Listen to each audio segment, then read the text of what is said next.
All right, so kind of the same thing we did yesterday, or not yesterday. I did it yesterday.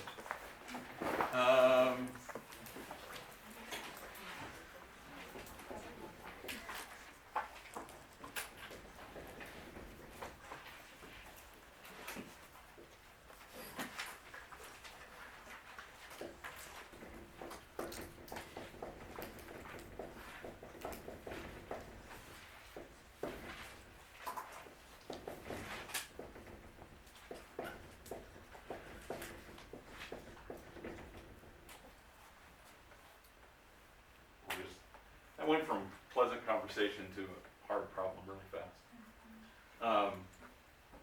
So take a minute, try to work through this, and I'll talk a little bit about it.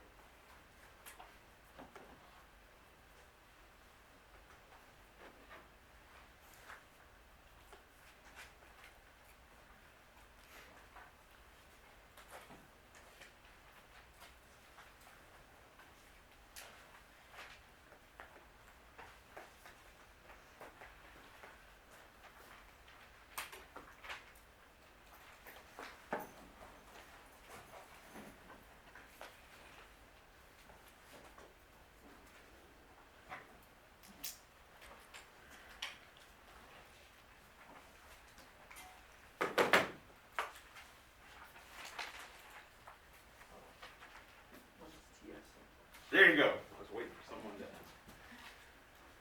So you might remember leaving groups. I talked about iodide, bromide, chloride.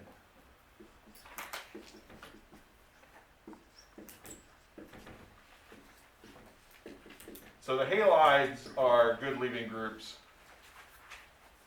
There's also these sulfonate esters, or sulfonate anions. So tosylate, TSO, right? TSCl. So that molecule there is called toluene. So it's a methyl on a benzene. You'll see toluene. You'll encounter that. You can go to the hardware store, buy toluene. It's good paint remover. Smells nice. That's the T. So actually, let me say this: tosyl chloride. That is TSCl. So this group is the TS. So the reaction, I'll just go ahead and do this whole thing because it's in the book. I think I mentioned it once. Basically, if you take an alcohol, I want to walk in the view, right? If we take an alcohol and we react it with tosyl chloride,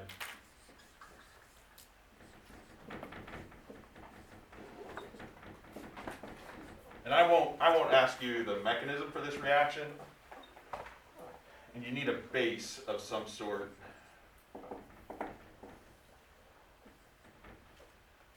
That oxygen is going to kick out the chloride. It is a reaction really similar to an SN2 reaction. The sulfur-chlorine bond, in this case, is pretty weak. And so this, if you have a base in there just to soak up the HCl that's generated, you wind up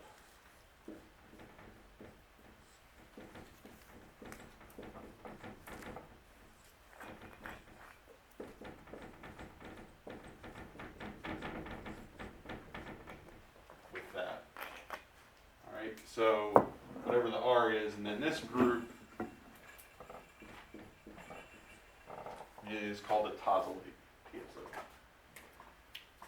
All right. So if you were wondering, like, do I have a leaving group in the substrate? You really don't. You can turn OH into a leaving group by protonating it. So if you have a strong acid, but we don't have a strong acid, and so anyway. So take this reaction I've just drawn over here with the TSCl and put that in there. You're late. Yep. Messes for the world. I can't believe you came, but all right.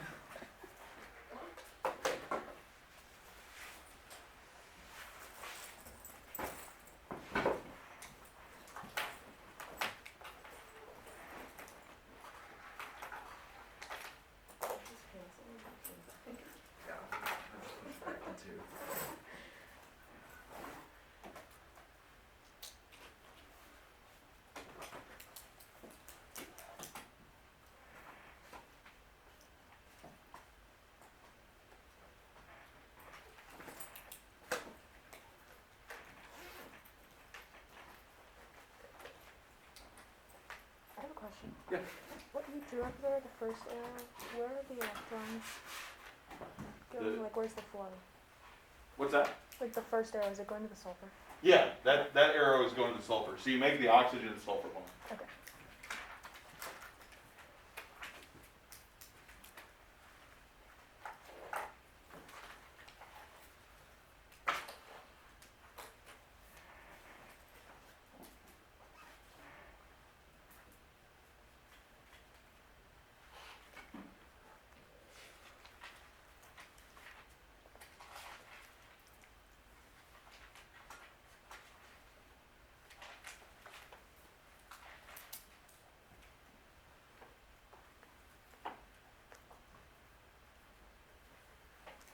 All right, so I'm going to go ahead.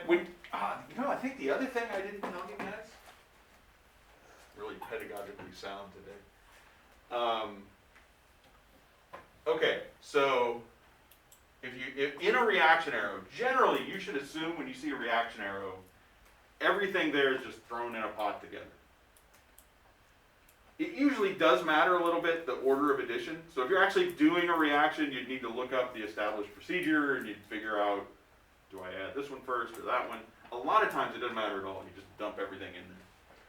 But if you see these, what that says is, first, you treat this molecule with tosyl chloride and triethylamine, and then you get a product from that. And you take that product and you do the second thing. And again, there's not a lot of experimental procedure here. That could be you do the first thing and then you actually purify that product, isolate it, get a yield, get spectra, do all that stuff, and then you do step 2. It could also mean you do step 1 and then you open up the flask and you dump the stuff in step 2. Either way, doesn't really, but it means you do it sequentially. So we're not mixing up all this stuff all at once. We're doing this stuff and then we're doing this stuff. Okay, I'm going to go ahead and draw the product of step 1. So we're just going to, if you see tosyl chloride, you're just going to make a bond to that oxygen.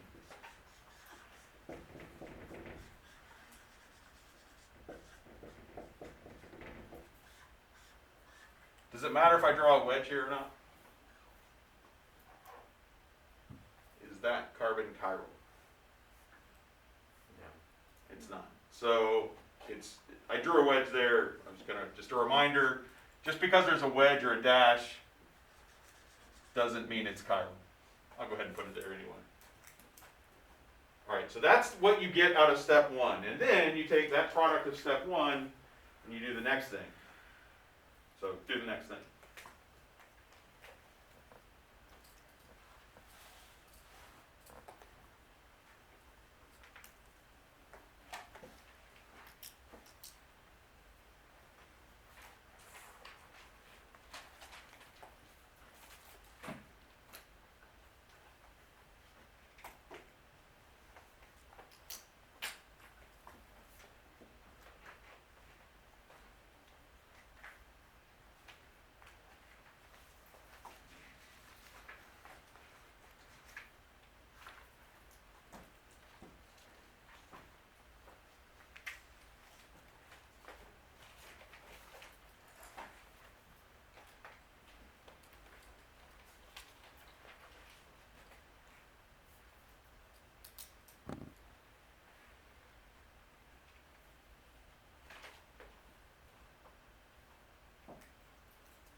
Good.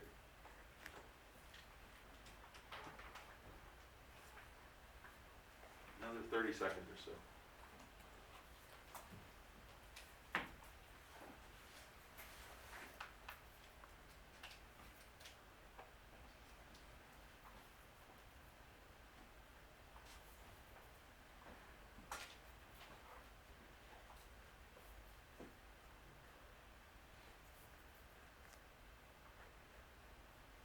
Okay, so We're gonna take this product to step one. Let me talk a little bit more about step one first. So this mechanism over here, like I said, I'm not gonna ask you ever to draw this mechanism, but basically if you see tosyl chloride, that's how we produce tosylate. OTS would be tosylate, toluene, sulfonyl, however you want to say it. But if you see one of those sulfonyl chlorides with an alcohol and a base, it could be any base. The base here is triethylamine, right? Amines are basic. So a neutral nitrogen is typically going to be basic. That's just going to put this TS group, it's going to turn the OH into a TS group. And if you look at the mechanism, nothing's happening to the carbon that the oxygen's on. So the stereochemistry there stays the same as I've shown it. I didn't really explain that. But right, the electrons on this oxygen are going to go make a bond to the sulfur. Nothing's happening to the alpha carbon itself. There are no arrows to or from that carbon. So you don't change the stereochemistry there. Okay, so then in the second reaction, do you have a leaving group? Yeah, right, the OTS is now a leaving group. So you need to know the abbreviation TS, and you need to know sort of this general, right, you need to know this general structure. So if I actually draw it out, I won't make you remember, I'll make you remember TS, but if I draw in any other R here, it could be F, it could be CF3, it could be methyl, it could be a butyl, whatever. You should know that that's a good leaving group. It's comparable with iodide. It's actually a bit better of a leaving group than bromide, and all three of those are considerably better than chloride. Okay, so you've got a leaving group. Do you have a nucleophile? Or a base? What is it? Yep. So it's that thing right there, right? So lithium plus, N3 minus. And you can just write that as N3. I like this structure. It's a pretty complicated structure. I mean, it's got a lot going on for just 3 atoms all in a line. So that's your nucleophile. So you're going to get now you've got a nucleophile. Azide N3 minus is one of those nucleophiles. It's not a real strong base, so probably it's going to be more substitution than elimination. You've got a secondary, the leaving group's on a secondary carbon, so it can do SN2, but it can also eliminate. You're at 20 degrees, which is a relatively low temperature. It's basically the temperature we're at right now. It's about 68 Fahrenheit. So the N3 is just going to do an SN2. In your product then, remember to invert that stereocenter.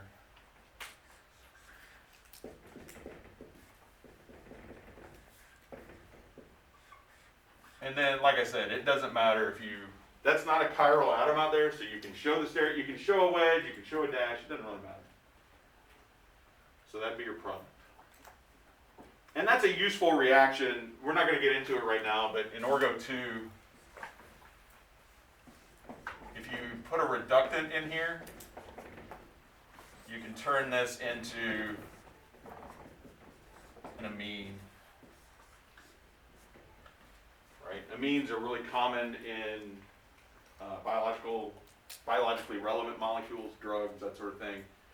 So using an N3, using the azide ion is a nice way to make amines. Again, that's like chapter 22 or something. You don't need to know this right here, right now. You will need to know that in April. Okay. Questions about that? So this is a way to turn an OH into a leaving group without protonating. Another way to do that, well, let's do this second. I'll do the second reaction. Let me consult. I didn't pull my notes out. I knew the first reaction.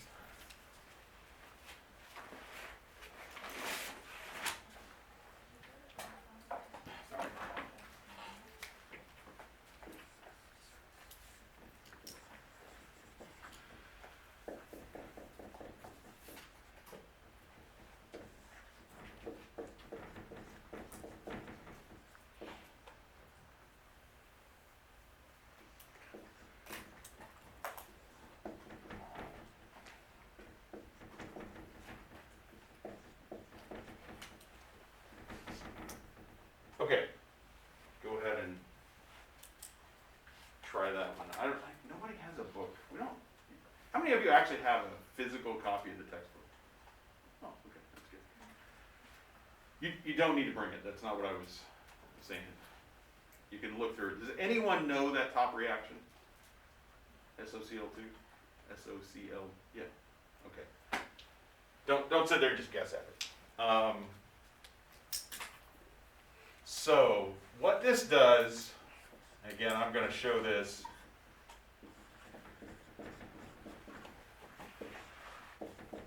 SOCl2, thionyl chloride, will turn an OH into a chloride. And this is a foul smelling reaction. You end up getting SO2, which is a gas, and you get HCl, which comes off as a gas.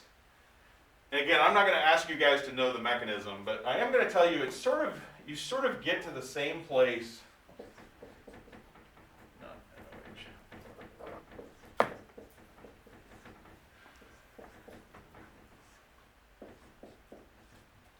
So this reaction, if you look at the structure of SOCl2, you guys remember DMSO? I've put that up. It's got an SO double bond and 2 methyls on it. So this is basically the same, roughly the same structure. Chlorines in place of the methyls. And this starts like the tosyl chloride reaction does. OH kicks out a chloride. You lose HCl at that point, but you've generated a chloride ion. And now the chloride comes in, kicks out there, and this gets you to your products. So you generate a chloride ion, you generate your SO2 gas. The reason I put up that part of the mechanism is that step right there, right? That's the mechanism for that step.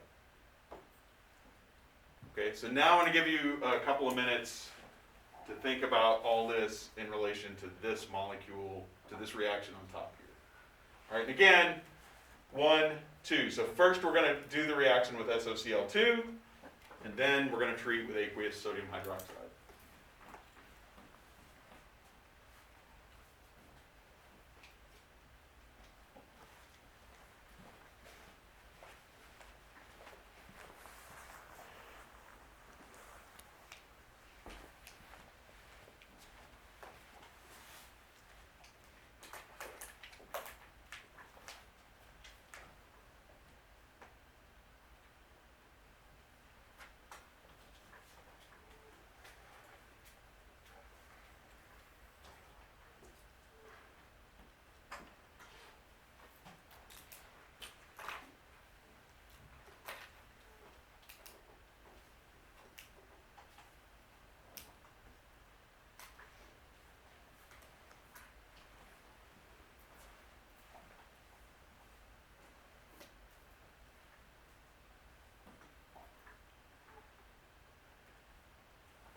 All right, so most of you look like a gun.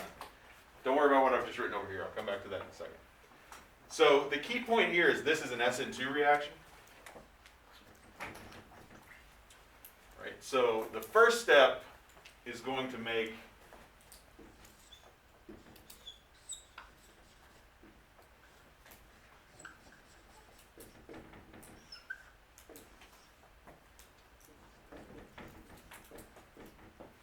So the oxygen's going to react with the sulfur. You're going to generate a chloride. The chloride's going to come in and kick that OSO thing out, generate SO2. But it's going to do that with an SN2 reaction at that point, which is going to invert the stereocenter. Okay? And now step 2, right? Again, you've got a strong base and a good nucleophile.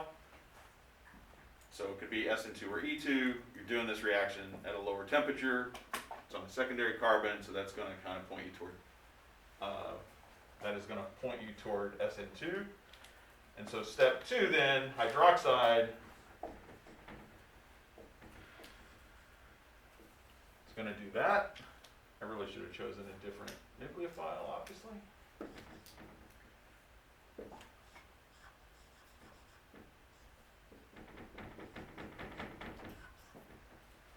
Right, so this is a stupid reaction. And it's not what I wrote in my notes. I wrote a different nucleophile in my notes. Right, you just get back to the same point. This is what would happen, right? So you take this alcohol, treat with thionyl chloride, that's going to turn this OH into a chloride. The book has a bunch of these. There's like PBr3 and PCl3, and you can use SOBr2. The only one I want you to know is SOCl2.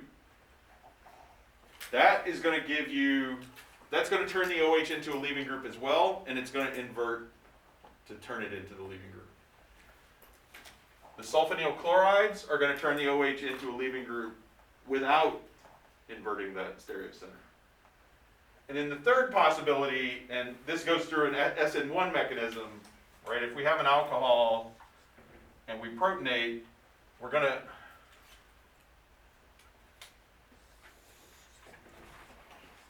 make this cation, this protonated.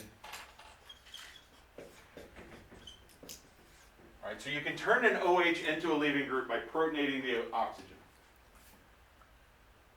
And when you do that, now you've got essentially water bonded to a carbon. You've alkylated water.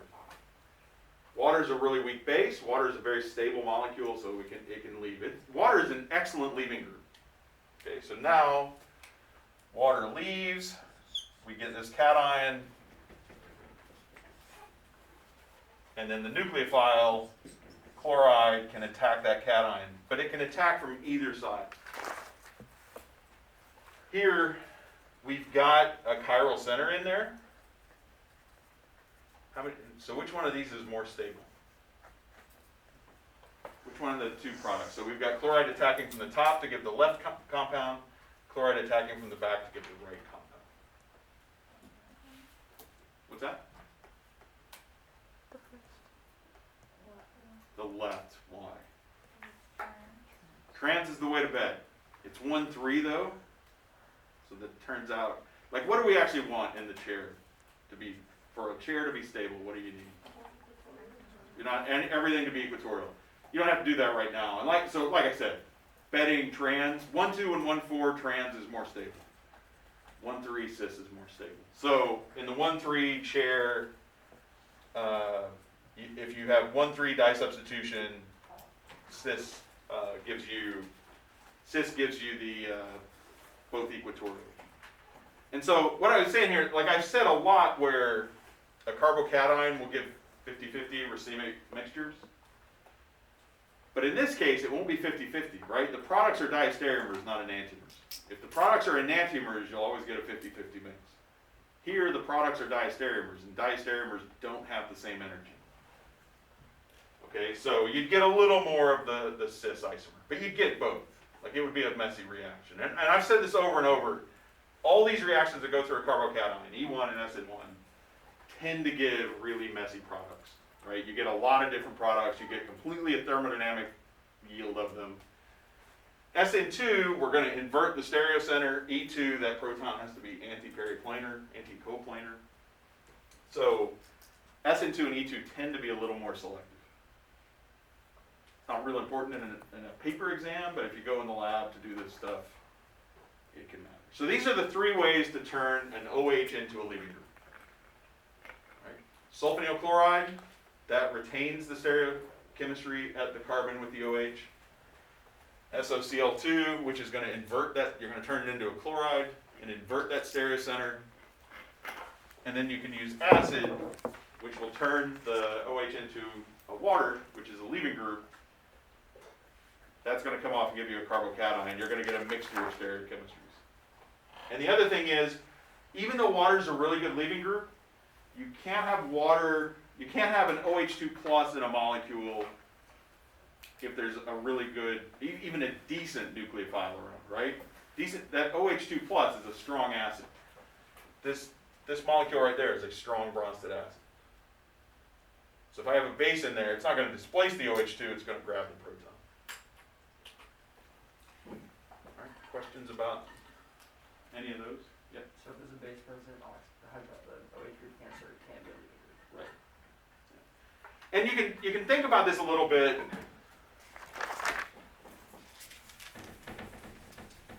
Not that you're not thinking about it, Andy, but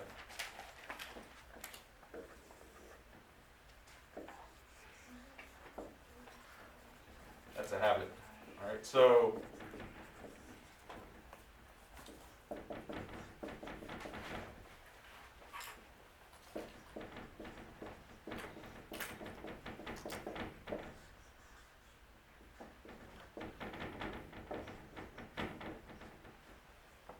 okay, so you could make sure you write everything I say about this down. If you just copy this reaction, you're going to see it 3 days from now and wonder what I was doing.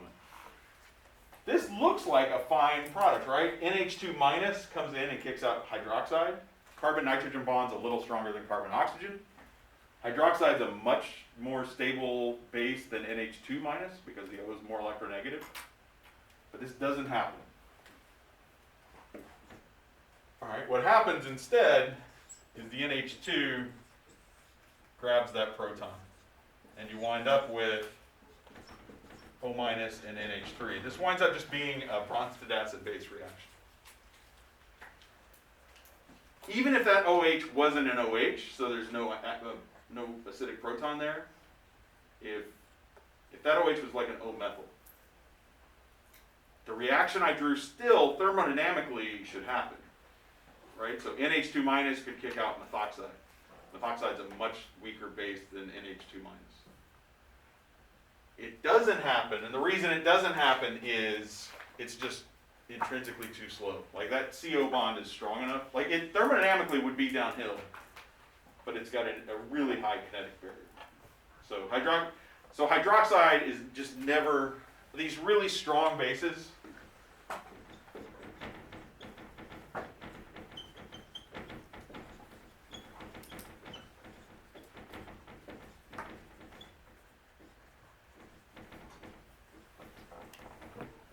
in these 4 reactions, a really strong base can't be a good leaving group. Usually because it's just kinetic